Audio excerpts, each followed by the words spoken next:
জামতারা গ্যাংয়ের থাবা। পার্ক স্ট্রিটের মতো জায়গায় হোটেলে ডেরা বেঁধেছিল এতদিন। এই জামতারা গ্যাংয়ের অপারেশন চলতো দীর্ঘদিন ধরে। প্রধানমন্ত্রীর আবাস যোজনার নাম করে প্রতারণার অভিযোগ সামনে আসছে। হোটেলের রুম ভাড়া করে চলতো এই প্রতারণা চক্র। একেবারে হাতে নাতে পাকড়াও ঝাড়খণ্ডের 11 জন বাসিন্দা। পার্ক স্ট্রিটের মতো জায়গায় দীর্ঘদিন ধরে হোটেল রুম ভাড়া করে এভাবে প্রতারণা চালিয়ে গিয়েছিল ঝাড়খণ্ডের এই বাসিন্দারা। এখনো পর্যন্ত যে খবর পাওয়া যাচ্ছে, প্রধানমন্ত্রীর আবাস যোজনার নাম করে প্রতারণা করা হতো। হোটেল রুম ভাড়া করে চলতো এই প্রতারণা চক্র।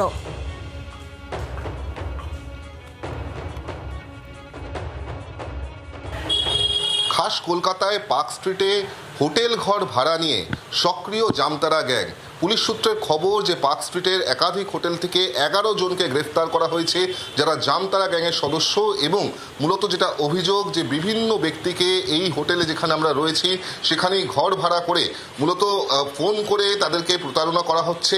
এবং তার সঙ্গে সঙ্গে যেটা বলা হচ্ছে যে প্রধানমন্ত্রী আবাস যোজনার টাকা পাইয়ে দেবে, কেন্দ্রীয় সরকারের বীমা যোজনার টাকা পাইয়ে দেবে, এই কথা বলে বিভিন্ন কিউআর কোড পাঠিয়ে এবং ওটিপি নিয়ে এই সাইবার ফ্রড করা হচ্ছিল এই জামতারা গ্যাংয়ের তরফ থেকে। এমনটাই জানা যাচ্ছে যে 11 জনকে গ্রেফতার করা হয়েছে তাদের প্রত্যেকেরই বাড়ি ঝাড়খণ্ড এবং বিহারের এলাকায়। এবং সেখানেই যেটা জানা যাচ্ছে যে এখানে যখন হোটেল ভাড়া নিয়েছিল তখন কিন্তু তারা বলেছিল যে তারা ঘুরতে এসছে, কিন্তু পরবর্তী ক্ষেত্রে যখন পুলিশ এসে অভিযান চালায় এবং তখন জানা যায় যে এই ব্যক্তিরা যাদেরকে গ্রেফতার করা হয়েছে তারা প্রত্যেকেই জামতারা গ্যাংয়ের সদস্য এবং একেবারে কলকাতাতে হোটেল ঘর নিয়ে ভাড়া নিয়ে তারা এখান থেকেই প্রতারণার যে র্যাকেট সেই র্যাকেট চালাচ্ছিল, এমনটাই পুলিশ জানতে পেরেছে। এই 11 জন বাদ দিয়ে আরও কারা কারা রয়েছে তাদের খোঁজ ইতিমধ্যেই শুরু করা হয়েছে পুলিশের তরফ থেকে।